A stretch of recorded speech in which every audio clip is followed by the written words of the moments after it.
I found out my mom ruined my credit while eating cold lasagna at a used car dealership. No, seriously. I was 24, sitting across from a salesman named Gary who smelled like microwave soup and wore too much cologne, trying to lease my first car. I had the down payment. I had the job. What I didn't have, apparently, was a credit score that didn't look like it had been mugged in an alley. Gary clicked something on his crusty Dell keyboard and frowned. He said. You've got multiple accounts in collections. 3 cards maxed. 1 was charged off. I blinked. That can't be right. I've never even had a credit card. He turned the screen toward me like he was showing off a bad Tinder match. And there it was. My name. My social security number. My birth date. And 5 credit cards I'd never touched, 2 of which had been opened when I was still in high school. And that's when it clicked. The sudden pre-approved letters that used to show up at our old address.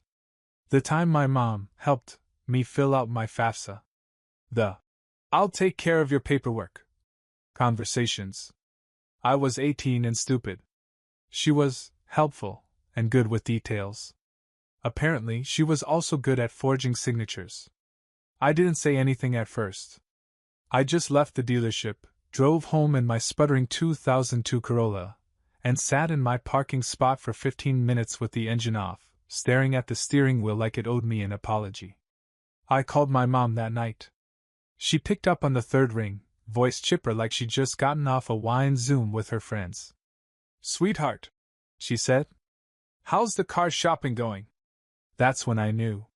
She wasn't even going to pretend. I went quiet. Let her speak first. "I tried to lease a car," I said. "They said my credit's trashed." A pause. Just long enough to signal guilt. Then, "Oh, that's so strange. Are you sure it's not identity theft?" It was identity theft, all right. Hers. "I saw the accounts, Mom," I said. "They were opened under my name. While I was still in high school. You want to tell me how that happened?" She didn't deny it. Not really. She just sighed and did the thing she always does when she gets caught, played the mom martyr card like it was her go-to Uno reverse. "I was under so much stress," she said. "Your father had just left, and I didn't have a credit score of my own. It was just for groceries and necessities. Groceries don't cost $9,000 at Nordstrom." I snapped. "Don't take that tone with me." I hung up. That night I filed an identity theft report. Froze my credit. Spent 4 hours writing letters to creditors, sending in paperwork, and wondering how many years of my life I'd lose cleaning up someone else's mess. Someone who was supposed to protect me. And that would have been the end of it, until 6 months later, she called me again. And this time, she wasn't calling about groceries or guilt trips. She wanted me to co-sign for a mortgage. Not for her. For my brother. For Tyler. The golden child who never worked a job longer than 3 weeks and once got scammed trying to sell a PlayStation on Craigslist. "Just for paperwork," she said. "The bank wants a stronger credit profile on the application. He'll make the payments, of course." I laughed so hard I dropped my phone. "You want me to co-sign for Tyler, after you destroyed my credit for handbags and wine club subscriptions? Are you serious?" She actually sounded offended. "You're being dramatic. We're a family. Families support each other." "No," I said. "Families don't ruin each other's financial futures and then come back asking for favors. You're being selfish." She didn't even flinch when she said it. Like I was the problem. Like I was the one who'd betrayed her. I didn't answer right away. I just stared at my ceiling fan spinning like the world's dumbest carousel and realized something. She didn't regret what she'd done. She regretted getting caught. But I was done playing the obedient son. She wanted support? She was about to get a public reckoning instead. When my mom realized I wasn't going to cave, she did what she always does when someone challenges her moral high ground. She escalated. 2 days later, I got a group text. "Mom. Hey sweetie. Family dinner at our place this Sunday. Your brother has something exciting to share. Translation: Tyler's going to announce the house purchase, and they're all expecting me to smile, nod, and sign off on a 30-year mortgage like I'm not still paying off her stolen shopping spree and emotional damage. I didn't reply. But I went. Not because I wanted reconciliation, but because I needed to see how delusional they really were. When I walked into the house, Tyler was already there, grinning like a Labrador in a man bun. My mom had made her. I'm a great mom. Dinner spread, roasted chicken, 3 side dishes, and the scent of store-bought pie trying its best to feel homemade. Bro! Tyler clapped me on the back like he hadn't spent the last decade being the human equivalent of a bounced check. Glad you came. You ready to make real estate history with me? I raised an eyebrow. You mean with my credit score? He chuckled like I was joking. Spoiler, I wasn't. Dinner was a circus. My mom was in full-blown host mode, offering second helpings of everything while tiptoeing around the bomb I was clearly about to drop.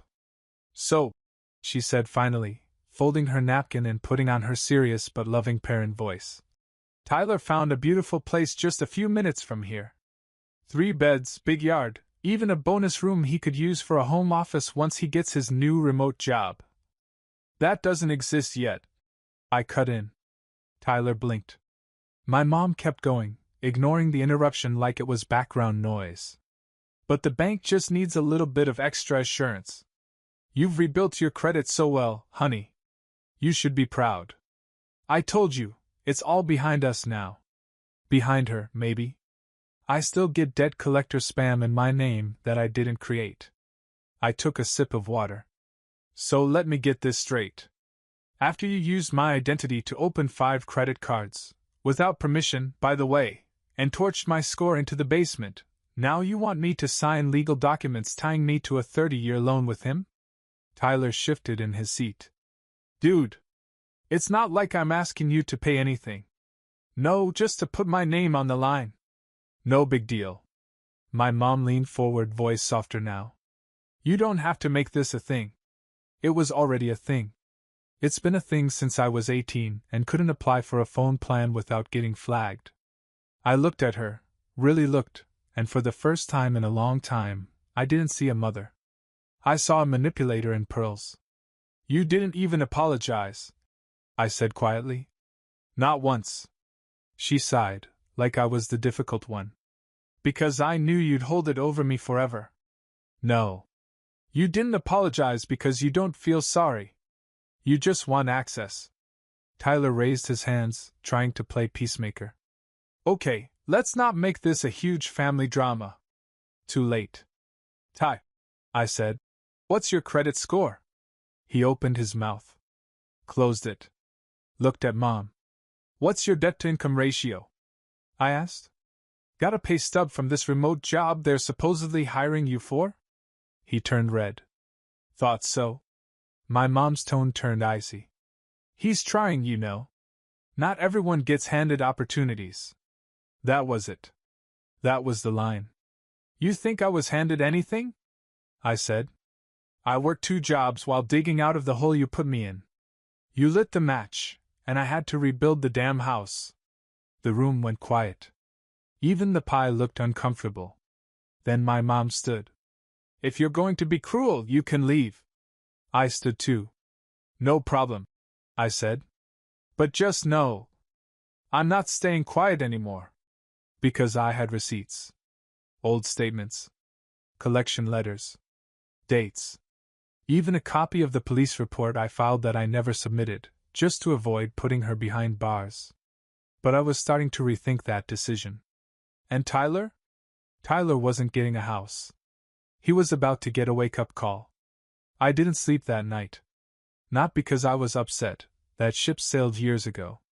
I didn't sleep because I was digging through old Gmail folders, screenshots, bank notices, and PDF statements. Years of digital dust, all tied to the moment my mom decided I was worth more as a name on a credit line than as a son. I had receipts. And I was about to go full scorched earth. See, it wasn't just the money. It was the lie. The entitlement. The way my mom weaponized family to cover her own tracks, then tried to make me the villain for not helping Tyler. The same Tyler who once told me, "Some people just aren't cut out for success," while he was vaping on my couch, jobless, wearing a hoodie I'd loaned him. I sent the first email at 8:17 a.m. Subject: regarding the mortgage, and my name. I sent it to the mortgage officer my mom had mentioned in passing, the one she said was just waiting for a co-signer. I CC'd Tyler. And for good measure, my aunt, the one who posts family photos like we're a Hallmark movie. Inside the email was a polite bomb. A summary of the identity theft. Evidence of credit abuse tied directly to my mother. A note clarifying that I would not be co-signing or involved with any financial obligations related to the property. And a final statement. Any document containing my name should be considered unauthorized and potentially fraudulent. I've submitted a formal affidavit to Equifax and Experian. 2 hours later, I got a reply. From Mortgage Officer Lisa. Subject: regarding the mortgage, and my name. Body: thank you for your email. I will be removing you from the application immediately and flagging the account internally for legal review. We take this type of concern seriously. I appreciate your transparency. Translation: Tyler's house? Dead. At 11:06 a.m. my phone rang. Caller ID: Mom. I declined. Then a text came in. Mom, you humiliated us. What is wrong with you? I didn't respond. 5 minutes later, another text.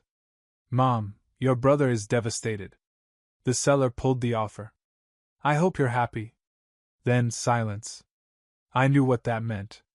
The calm before the guilt hurricane. Sure enough, by that evening, my phone lit up with calls, but not from her. My cousin Amy texted me first. Hey, did you really send proof to the mortgage office? Aunt Linda is freaking out. Then my Aunt Linda herself, the extended family's self-appointed peacekeeper, called me 3 times. I finally answered on the 4th. Do you understand what you've done? She said, skipping right past hello. Which part? I said. Exposing fraud or preventing Tyler from committing mortgage homicide with my name? You could have handled it quietly. I tried that. For 6 years. Quiet got me debt collectors and rejection letters. She scoffed. This isn't just about credit scores. You embarrassed your mother in front of the whole family. I let that sit for a beat. Good, I said. Maybe now they'll stop asking me to fix problems they created. She hung up. And I swear I slept better that night than I had in a year. But the storm wasn't over. Tyler showed up the next day. Uninvited. At my job. I work in IT for a private company, nothing flashy, but enough to keep the lights on. Tyler came in wearing that same smug grin, except it was cracked now. Hollow around the eyes. Can we talk? He said, hands in his pockets like a teenager caught vaping in a school hallway. My manager raised an eyebrow. I told him I'd take my lunch early. We stepped outside. Tyler didn't waste time. Dude! What the hell? Why'd you have to go nuclear? I stared at him. You were about to drag me into a 6-figure loan with 0 income. What did you expect? A handwritten note? He looked at the ground. You could have just said no. I did. You didn't listen. He sighed. Mom's a mess. She's not eating. She says you're punishing us. Good. He blinked. What do you mean good? I crossed my arms. I want her to feel what I felt at 19, when I got denied for my first apartment because my credit was a dumpster fire. When I found out I owed $14,000 in cards I didn't open.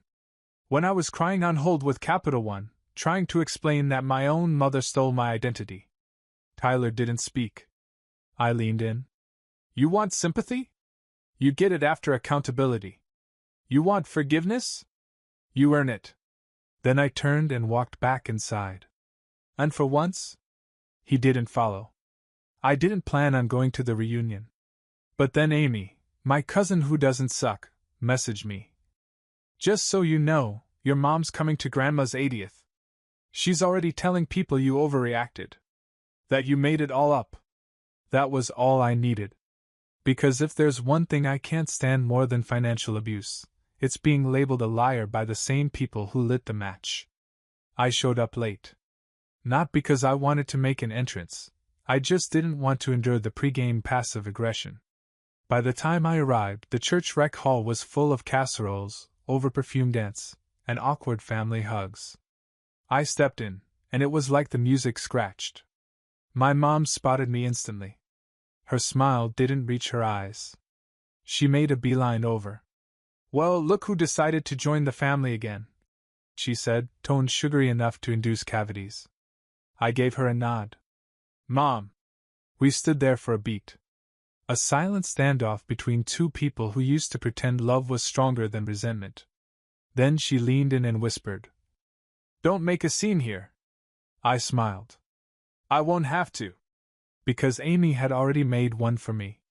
Unbeknownst to me, Amy, sweet, cardigan-wearing, tech-savvy Amy, had printed out a neat little handout titled, "How to Spot Family Financial Abuse, with Real Examples."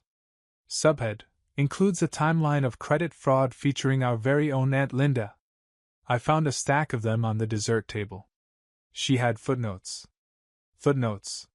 By the time I'd finished a plate of sad pasta salad, people were already whispering. Not about me, about her. My mom. Aunt Linda. Tyler, who hadn't even shown up. Coward. I thought that would be the peak. It wasn't. Grandma called me over around dessert. She's 80, built like a wire hanger with a perm, and sharp enough to cut steel with her eyes. "You okay, baby?" she asked. "I'm all right. I heard what happened. That's why I didn't invite your mother to stay the weekend." I blinked. "Wait, you didn't?" She sipped her sweet tea and smirked. "Linda's always been a bit performative. She thinks love means putting a bow on the damage and calling it sacrifice." I stared at her. "That's exactly what she said. That I'm being dramatic and ungrateful." "Of course she did," Grandma said. "She used you because she thought you'd stay quiet. That's what abusers count on." Silence. I nearly choked on a lemon square. Grandma, the same woman who once made me apologize to a chair after bumping into it, just casually called my mom an abuser. "Don't look so surprised," she said. "You think you're the first person in this family she's drained dry?" And that's when she told me. Apparently, when my mom was 21, she racked up $12,000 in debt on Grandma's name using a Macy's card and some fake paperwork. Claimed it was a mix-up. Never paid her back. Then came the story about her ex-best friend, the one whose identity was used to open a line of credit at a luxury furniture store. "Oh, and your cousin Jonah," Grandma added. "She tried to use his financial aid login when he was applying to trade school. Thought he'd never notice." I sat there stunned. "How does she still have friends?" "She doesn't," Grandma said. "She has victims." And then she patted my hand and said, "I'm glad you didn't co-sign. That would have been the next body she buried under a mortgage." By the end of the night, 3 aunts had apologized to me. One even offered to help me pay for a credit repair service. I declined, but I appreciated it. As I left the building, Amy walked me to the car. "She's mad," she said. "Your mom." Words getting around. "She might try to spin this harder." I looked at her. "Let her. I've got nothing to lose anymore." She grinned. "That's what makes you dangerous now." And she was right. Because when you've already lost your peace, your trust, your name, what's left to protect except the truth? It had been 2 weeks since the reunion. 2 weeks since my mom's porcelain mask cracked under the fluorescent church lighting and the whispers started circling like sharks. I thought she'd go radio silent. I was wrong. She showed up on my doorstep. It was a Wednesday. I'd just gotten home from work, exhausted, debating whether frozen nuggets counted as dinner when I heard the knock. I checked the peephole, and there she was. My mom. Holding a folder. Wearing a look that was either regret or constipation. "Can we talk?" she asked. I didn't answer. Just stared through the peephole like it was a horror movie. She tried again. I just want to clear the air. Against better judgment, I cracked the door open. She stepped in like she owned the place, same old energy, and set the folder down on my kitchen counter like it was full of peace treaties and not whatever flavor of BS she was about to serve. I've been thinking, she said. About what you said. At dinner. At the reunion. I owe you an apology. I waited. No tears. No shaky voice. Just corporate HR level sincerity. I know I've made mistakes. She continued, clasping her hands like she was praying for forgiveness on camera. And I want to make it right. Then she slid the folder toward me. Inside, a typed statement of apology. Signed and notarized. And at the bottom? A paragraph in smaller print. As part of our mutual agreement to forgive and forget past financial misunderstandings, Ethan Brooks agrees to co-sign on a temporary loan for the property purchase listed on page 2. I stared at it. Then I stared at her. You came here with a notarized apology just to sneak in a co-sign request? I said, my voice flat. It's not sneaky, she said quickly. It's just a legal formality. Foreclosure. You know what else is a legal formality? I said, pulling out my phone. Recording conversations where someone tries to manipulate a fraud victim into signing a contract under false pretenses. I hit record and set the phone down on the counter. Her smile twitched. You're recording me? I've been doing a lot of that lately, I said. Since the police report I never filed. Her jaw tightened. You wouldn't. I looked her dead in the eye. You already did. She snatched the folder back like it was radioactive. This was supposed to be a peace offering. Peace doesn't come with fine print, Mom. That's when the performance cracked. You're seriously going to hold a little paperwork over this family's future? She snapped. A little paperwork that trashed my credit and left me dodging debt collectors at 19. I snapped back. You lit the fire, and then blamed me for the smoke. She said nothing. I walked to the door and opened it. You can go now. And next time you want forgiveness, try using your real voice. Not a notary. She stood there for a moment, folder clutched like a dead dream, then finally left without a word. I locked the door behind her. Then I called my lawyer. Not because I wanted revenge. Because I wanted protection. He told me the recording, combined with the notarized document and history of abuse, gave me a solid case for a restraining order if she tried again. Even better? We could file retroactive identity theft charges if I ever wanted to go nuclear. But I didn't want court. Not yet. What I wanted was for her to finally understand. I'm not her pawn. I'm not her shield. I'm not her son on demand. I'm Ethan Brooks. And I'm done being quiet. 3 days passed after my mom's failed apology stunt, and I finally felt like I could breathe again. Until Tyler showed up at my apartment. Unannounced. I heard the knock and immediately knew it was him. He always knocks like he's unsure he should even be there. Half apology, half. Bro, you got snacks? I opened the door and there he was. Hoodie, backwards cap, looking like a grown-up frat ghost. We need to talk, he said, eyes down. No, you need to talk, I replied, stepping aside. I'll listen. He walked in slow, like my living room was a courtroom. And it kind of was. I didn't know about the apology paper. He started. She didn't tell me she was pulling that crap. I didn't say anything. But I do need to come clean about something. A couple things. He sat on the edge of my couch, rubbing his hands together like they might generate courage. Then he finally looked up. Mom took out a student loan in your name. Years ago. When I first tried to go to community college. I blinked. What? Yeah. I failed out after a semester. And she didn't want Dad to find out. So she used your info instead. I stood frozen. You knew? I didn't at first. I thought it was under her name. But then a bill came in. I saw your name on it. She made me promise not to say anything. I couldn't believe what I was hearing.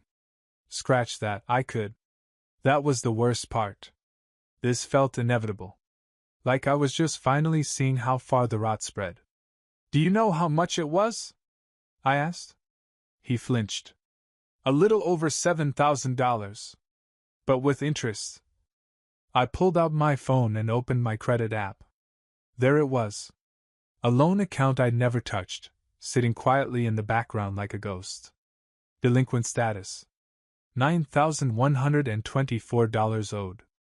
And all this time, I thought it was leftover damage from the credit cards. I never bothered to dig that deep. Because I trusted her. You could have told me, I said quietly. I know, Tyler whispered. I should have. I didn't think it'd go this far. You didn't think it'd matter until you needed my name to buy a house. He winced. I didn't come here to defend it. I came to tell you the truth. That's not truth, I snapped. That's confession after the damage is done. He sat there, small and pathetic, and for the first time in my life, I didn't pity him. I pitied the kid I used to be. The Ethan who bent over backwards to help this family, while they stole from him and smiled to his face. You know what's crazy? I said. If she just asked back then, I might have helped. Tyler looked up. But instead she stole. Then lied. Then made you lie. Then tried to guilt me with a notarized trap. He didn't respond. Because there was nothing left to say. You need to leave, I said. And don't come back until you've done something more than apologize. He hesitated. What about Mom? Mom can deal with the consequences she's earned. I walked him to the door. You're not a kid anymore, Tyler. So stop acting like a passenger in your own story. He nodded. No fight this time. Just quiet shame. After he left, I didn't cry. I didn't punch walls. I pulled up my credit report. Screenshot everything. Then I opened a new folder in my drive titled Fraud Documentation, Brooks Family. Because this time, I wasn't just cleaning up a mess. I was building a case. The next morning, I booked a meeting with my lawyer, Daniel. He'd been my go-to guy ever since the initial credit mess, and I could tell by the way he greeted me, firm handshake, furrowed brow, that he knew this wasn't just a check-in. We sat down. I pulled out my laptop. I need this documented, formal, and actionable, I said, laying out a folder titled Family Financial Fraud, chronology on his desk like a nuclear briefcase. Inside were screenshots of the credit card accounts my mom opened, statements from the collection agencies, email confirmation from the mortgage officer about the cosign attempt, a transcript of her apology letter, the recording from the kitchen, and now documentation of the student loan she took out in my name for Tyler. Daniel skimmed it all, his lawyer face tightening with every page. You could absolutely press charges, he said, setting the documents down. Criminal fraud. Multiple counts. It's a slam dunk. I nodded slowly. Do I want to destroy her? I asked out loud. Not really to him, more like to myself. Daniel leaned back. Let me reframe that. Do you want accountability? Or silence? I didn't even hesitate. Accountability. Then let's file a formal demand letter. List every fraudulent act. Give her a deadline to repay or face legal action. And Tyler? If he was complicit, that goes in too. I took a breath. Let's do it. By Friday, the letter was drafted, printed, and ready. We didn't just send it to her. We served it. At her job. She worked front desk at a dental clinic. Which meant the letter, formal, sealed, and stamped, was hand-delivered to her in front of patients, coworkers, and her boss. She called me 3 hours later. I didn't pick up. Then came the texts. Mom, what the hell is this? Mom, are you out of your mind? Mom, you're threatening your own mother with court? Mom, your grandmother would be ashamed. Classic playbook, guilt first, deflection second, shame third. Then came the big one. Mom, if you do this, I'll tell everyone what you did in college. You're not innocent either. That one stopped me. Because I knew what she meant, or at least what she was trying to mean. One time in college, I missed a rent payment and borrowed $300 from a roommate. I paid it back in 2 weeks. That was it. This woman was so desperate, she was ready to invent skeletons to make me shut up. So I replied with just one sentence. See you in court. That was the first time she didn't reply. The following Monday, Tyler called. This time I answered. Mom's freaking out, he said. She got written up at work. Said the letter embarrassed her. She embarrassed herself, I replied. She said she's thinking of selling her car to pay you back. She should. Tyler sighed like the world was being unfair to her. I let him stew in it. Then he dropped the kicker. She's telling people you're doing this for revenge. That you've always been jealous of me. I almost laughed. Tyler, I said calmly, I'm not jealous. I'm free. And then I hung up. Because what they never understood was that this wasn't about revenge. This was about finally putting my name back in my own hands. The court date never happened. It didn't have to. About a week after my lawyer served the demand letter, I got a Venmo notification from an account I didn't recognize. It was from my mom. $9,124.23. Memo. For past misunderstandings. She didn't send a message. She didn't call. I stared at the screen like it was a mirage. After years of lies, denial, manipulation, the debt was just gone. Like a final, desperate bribe to make it all go away. But the damage was never about the money. The money was just the receipt. 3 weeks later, I was walking home from the gym when I saw a familiar figure waiting by the front steps of my apartment. It was her. She looked smaller. Older. Like the mask had finally cracked and let the exhaustion through. I stopped in front of her. Crossed my arms. She looked up. I'm not here to fight, she said. Good, I replied. I paid what I owed. You repaid the debt. Not the damage. She nodded. I know. We stood there in silence. The air thick with things neither of us wanted to say out loud. Then she finally asked, Can we fix this? I tilted my head. You mean before or after the identity theft, the fake apology, the secret student loan, the threats, the lies, the manipulation, and the public smear campaign? Her eyes welled up. I'm still your mother. I shrugged. And I'm still Ethan Brooks. Not your scapegoat. Not your co-signer.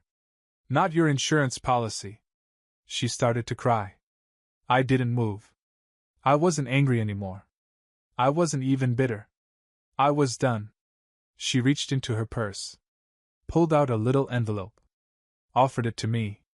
I didn't take it. What is that? I asked.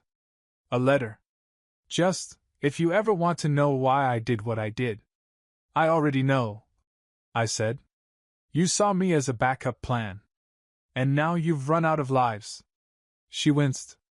I stepped past her. Keyed into the building. Before the door shut behind me, I turned back. I don't hate you, Mom. I just don't trust you.